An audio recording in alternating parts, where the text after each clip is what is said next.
Hello everyone.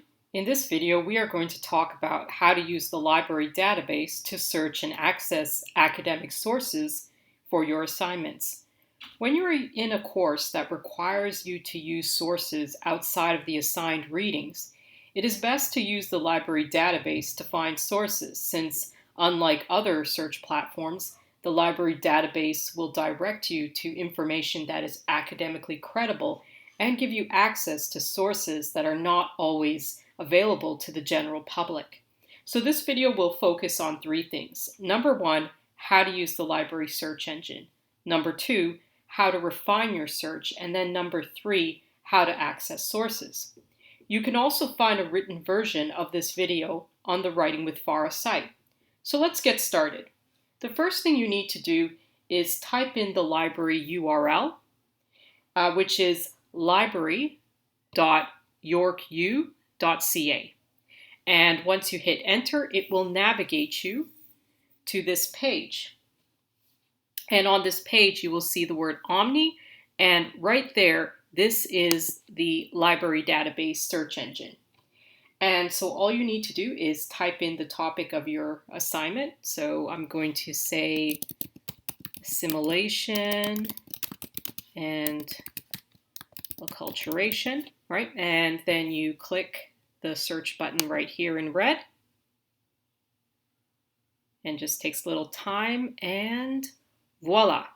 So as you can see, just by typing the topic of the assignment, I automatically have found over 19,000 sources that I could use to write my essay.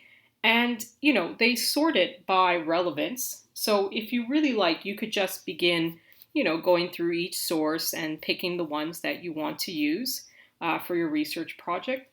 But I prefer to refine my search so that way I can get articles that are more closer to my discipline and my needs as a teacher candidate.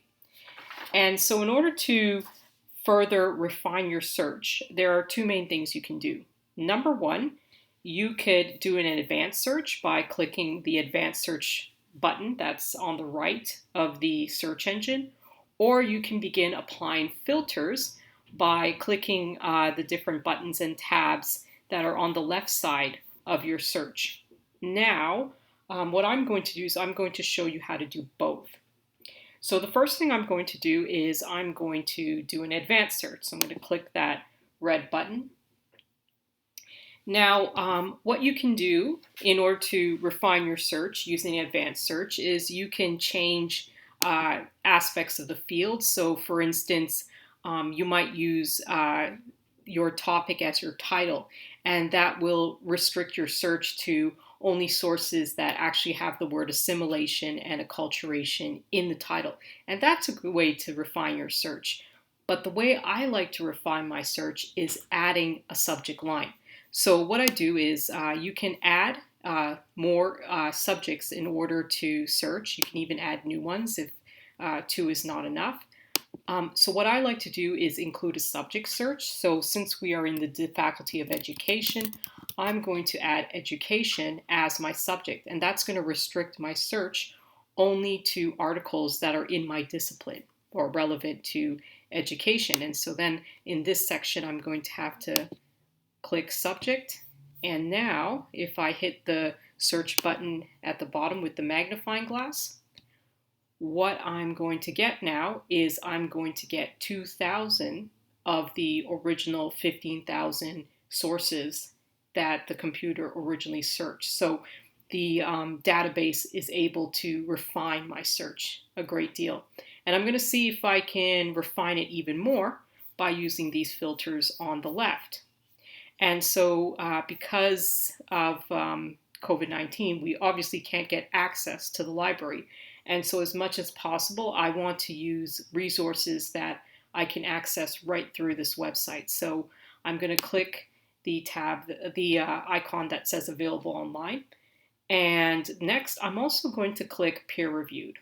So when it comes to academic research, peer reviewed research tends to be the gold standard of the research, because in order for this article to be published in this peer-reviewed journal, it actually had to be reviewed by researchers in that field. And so it has, I guess, more academic credibility than other types of sources. But however, anything that you find on this website is considered to be an academic source. So, but when you are submitting an essay, if your reader sees that a lot of your sources come from a peer-reviewed journal, that tends to look really good on you.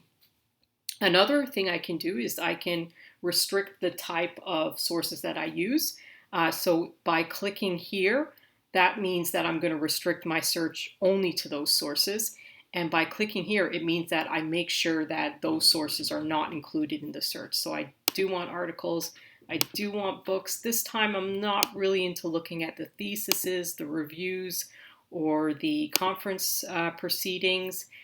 And if I go to show more, I can also avoid seeing videos and statistical data sets, governments. So you have a lot of types of sources that you have available. Actually, book chapters might be good. So I'll just leave that there. All right, and so then I'm going to apply the filters by clicking the green. And now my search has been restricted to about under 2,000 articles. So you could continue playing around and adding more restrictions, but for me, I'm fine. Now, sometimes you might want to consider using this filter here that says sort by, because the database will automatically search it on relevance, so I rarely need to sort it another way. But sometimes I find that if a lot of the sources are dated, like they tend to be from the 90s and the 80s, then I might change the sort by using the newest rather than the most relevant. But in this case, I'm quite all right with what they have. And so the next step is to pick your article and to gain access to it. And so what I look for to prioritize are sources that have this purple icon, which lets me know it's peer-reviewed, and sources that have this green hyperlink, which shows that it's automatically available online. And so what happens is once you find a source you like, you just click it, and it will navigate you to the journals and the database where you can find the article you're looking for. And so by clicking the red link, what that's going to do is navigate you towards the Passport York firewall, because before you can get access to the article, they want to make sure that you're a York University student. So just like when you register for courses, you'll need to put in your username and your password. And once you plug that in, you will be navigated towards the page with the article. And then what I like to do is I like to click the PDF link of the article. And the reason I like to use the PDF link is just that I find it's easier to read online. And also, if the article is really long, I can always download it, save it to my hard drive, and then read it at my leisure. And so that's how you use the library database to access an online source. Thank you for watching this video.